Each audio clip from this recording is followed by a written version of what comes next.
People often ask me, do you miss being in TV news? And I have a pretty quick answer. No, I don't miss it.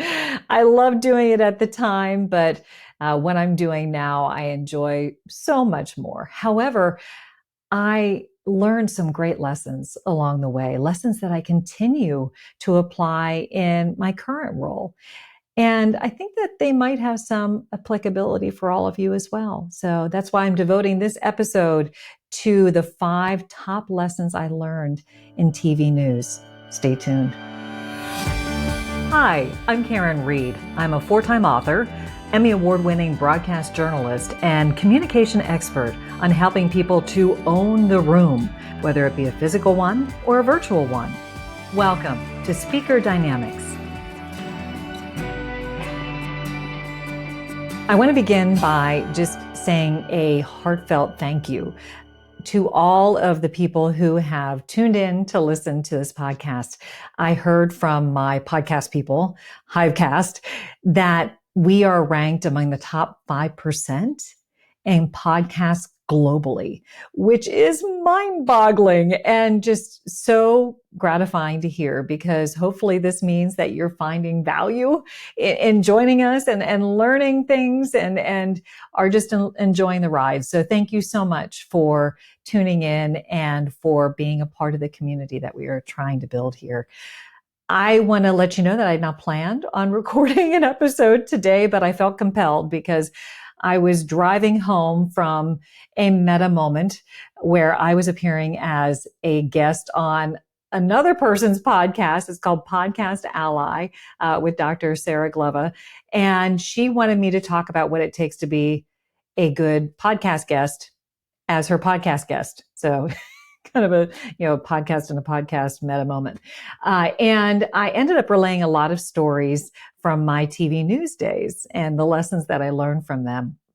And I thought, these might be valuable for my listener as well. So why don't I just share some of them with all of you today? So I was having a good hair day. I was dressed up because I was on somebody else's podcast, and I thought, okay, just go for it, Karin. Let's actually record one today. So I'm going to share with you 5 lessons that I learned from my days in TV news, because I think there's great applicability rather to everyone's life for these lessons that I learned. So the first one is technology is fickle. So when I began my career in broadcast news, I was working in this CBS affiliate in Youngstown, Ohio, and I was going to be anchoring my very first newscast. Super exciting.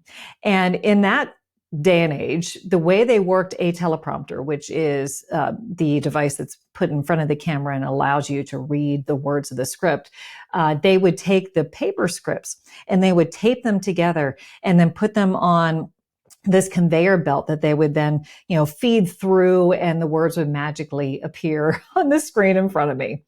Yes, that's the level of knowledge I have about how the technology worked. But anyway, it was run by a foot pedal. I would run it with my foot. And presumably when you depress the pedal, the script would move forward and the words would be moving up the screen in front of me, and then I would read them. So I begin the newscast, all set. And I say, good evening, everyone. I'm Karen Hawkins. That was actually my name I used at the time. That's my maiden name. And I begin the newscast and I press the pedal with my foot. And out of the corner of my eye, I see all of the papers, the scripts, go bloop, bloop, bloop, and fall down to the floor. So I had to do the entire first block of news using my paper copies. I did not have a teleprompter for my first entire block of news. Maybe the first, 5 to 10 minutes, I did everything by flipping the pages through. So if you're wondering what happened, there is a pedal that you use to move the prompter forward. But there's also another button that is vital to know about. That is the forward and the reverse. You have to have it in forward. I had it in reverse. So whenever I pressed down the pedal, all of the papers, went backwards and fell to the floor. So the lesson I learned from this is technology is fickle. It is great when it works, but it doesn't always work. So you probably are well aware of this whenever you are doing like a virtual meeting, a virtual presentation, or even if you are going to do a talk up on stage and you're like, oh, I'll have confidence monitors, no worries. Guess what? Those confidence monitors might not have what you want it to have in there. Or, your share button may not work whenever you try to share your content for your meeting.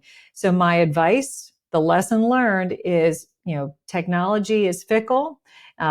Hope that it works, but if it doesn't, you better have a plan B. So in my case, my plan B was hard copy of the scripts that I was able to just read as I went through.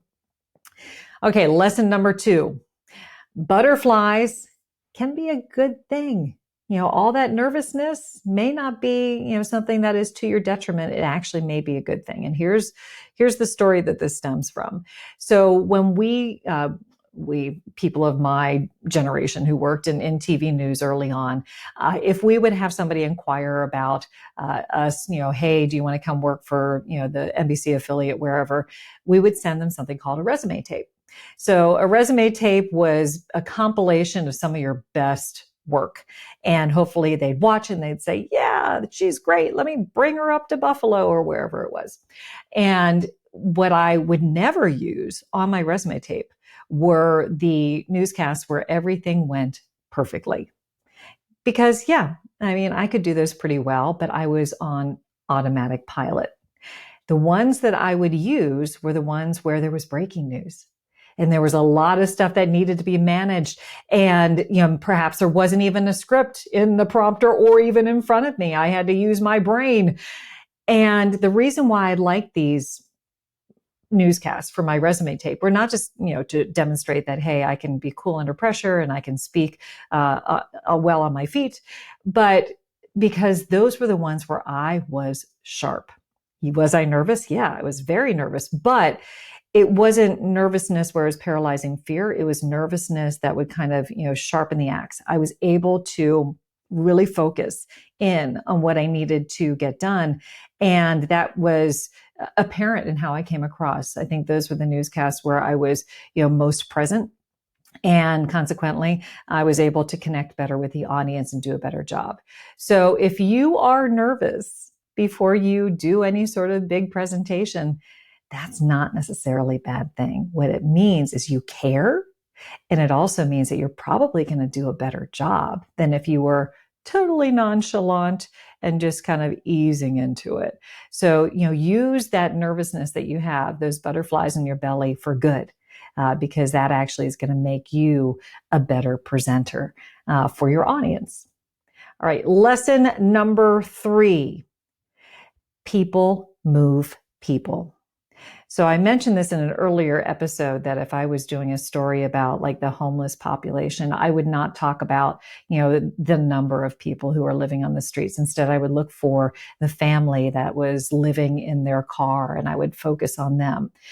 That humanizing of the message was something that was powerful time and time again. I think about like the coat drives that our station would have, and they would focus in on one family that struggled to have their children in warm winter clothing. That would spawn just a ridiculous number of donations from viewers who had their heartstrings tugged, and they said, "I want to make a difference for that person that I saw on the screen." But then, as a byproduct of that, they would end up, donating winter clothes for the thousands of people who were struggling to keep their children in proper attire for, the cold winter. And I even actually experienced that in a segment that I used to do called Tuesday's Child. So Tuesday's Child was all about finding forever families for children who are awaiting adoption, who were there was a separation from their parents, from their biological parents, and they were waiting to be adopted. So my job was to go and spend a great day with these kids. We would go do really cool stuff, and it was something that they wanted to do. Like we would give them, an array of choices, or maybe sometimes they'd come up with things on their own that they wanted to do. Whether that be horseback riding or bowling or playing basketball, whatever it was, I was game for it. The one thing that I didn't enjoy as much is whenever they would want to go indoor rock climbing. And the reason why is if you've ever seen people do indoor rock climbing, you have to wear this harness that like wraps around your butt. And there's nothing as humbling as whenever you see on camera your butt in this harness alongside like the much smaller proportions of a child beside you. It was never a flattering, vision when they'd shoot from the floor up on the wall. But anyway, I was still going to do it, and I did my best to make it just a really fun day. I loved this segment. I loved doing it. It was such a privilege. And I will tell you though, I was not completely excited about it at first, because whenever I began my career, I was focused on being an investigative journalist. I wanted to do the hard-hitting stories because that's what I viewed as success. But what I found is that really did not fit my personality all that well. Actually, what did was doing something like Tuesday's Child, where I could actually, have what my work hopefully inspire, an amazing outcome for these children who are just waiting to find their forever homes. And you know what? I guess the fourth fourth lesson that I learned from TV news is there can be unexpected blessings that come as a result of the message that you put out there. So you might have noticed I have this little trophy over my shoulder. My Emmy Award was actually for a documentary that I did on special needs adoption. So one of the highlights of my professional career was winning that award, doing a deep dive into the foster care system and special needs adoption. And that's something that I would not necessarily have expected to occur as a result of something that I wasn't all that enthused about doing in the first place. But then it truly became the most rewarding thing that I did as a reporter. So lesson number 5, there can be unexpected consequences of your message as well. And I share this with you because I think it was valuable for me to learn it in my career as a reporter, and perhaps it'll be valuable for all of you who are listening in your sphere of influence. So I was doing a story. It was a breaking news story about a car crash. And what had happened was there was a protest, and I can't remember the exact gist of it, but it involved people who were in emergency services. And I had a friend whose husband was a police officer. And I thought that perhaps her husband's police department had been, part of that. And so I gave a call to her, and she didn't pick up the phone, but her sister did. And I said, hey, I heard that there was a crash, and perhaps the person who was in the crash might have died. And she said, Karin, that was my friend's husband. And it was one of those gut punches where you realize that, to me, that was just the story of the day. But oh my goodness, that was a hugely impactful day for me as a reporter, because I realized these aren't just stories. These aren't just messages that we are delivering in a vacuum. All of the things that we say, whether you're a reporter, whether you're a leader delivering a tough message to your team, that has direct impacts on the people you're delivering it to. And it made me a much more empathetic reporter after that day. I think it made me a better reporter, but it certainly made me a better human being, I like to think. So if you are hearing this message and you are a leader and you are charged with delivering some difficult news, always keep in mind that what you say impacts people. And you want to keep in mind so that whenever you deliver it, you can deliver it with empathy and you can be that empathetic leader. So I wanted to share these lessons with you because hopefully you will find that they resonate in your world in some way. As mentioned, I did not plan on recording today, so I don't have any bonus content. But hopefully you will find what was presented in this kind of abbreviated episode valuable. And you are able to take the lessons that I learned in TV news and apply them to your life's work, personal or professional. I'm going to go over them one more time. So lesson number 1, technology is fickle. Lesson number 2, butterflies can be a good thing. Lesson number 3, people move people, humanize your message. Lesson number 4, there can be unexpected blessings in the message that you deliver.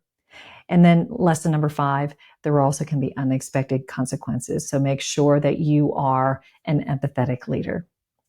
I want to thank you all for listening to this mini episode today. I hope you found it to be valuable. And rather than the bonus content, I do want to give a shout out to the episode that's coming up next because it's a great one. I had the privilege of speaking with one of my heroes in this space, in this world. I think she was actually voted the #1 communication coach in the world. Her name is Dory Clark. If you haven't tapped into Dory's expertise, whether it be in her books or whether it's in all of the different articles that she's written for the Harvard Business Review, she does LinkedIn Lives, which are fabulous. There are so many different ways that she puts her content out there. It is well worth your time. And we are so honored that she spent some time on this podcast. We focus in on her most recent book, which is called The Long Game, which is how to be a long-term thinker in a short-term world. And boy, is that hard to do sometimes whenever it feels like your metrics are measured by the day and not by the long-term game that you want to play. So she has some great advice on that, some strategies on how you can communicate as a long-term thinker. And I think it's really valuable. So please do tune in. And just a quick reminder, if you haven't subscribed yet, please do. And if you think, wow, this would be great for my friend X, please share it with your friends, share it with your colleagues, and let's continue to build this community. Forever grateful for that. Thank you so much for listening to this episode. Until next time. Well, hello again. If you are watching on YouTube, you know that I'm wearing different clothes. My hair is not nearly as nice as it was when I did that episode, but this is the reason why. I had not planned on doing any bonus content as advertised for the previous episode that you just listened to, but then I was going through some of my old video files and I found a compilation of me doing my TV news thing. And I thought it might be kind of fun to share it with all of you, seeing that the episode was all about lessons learned from my days in TV news. So if you would like to check it out, I would encourage you to go to speakerdynamics.com/bonus content. Once again, it's speakerdynamics.com/bonus content. And you can check out all the different hairstyles I was rocking back when I was a TV news anchor and reporter. So, all right, this is indeed the end of the show. Thank you so much for listening and for watching.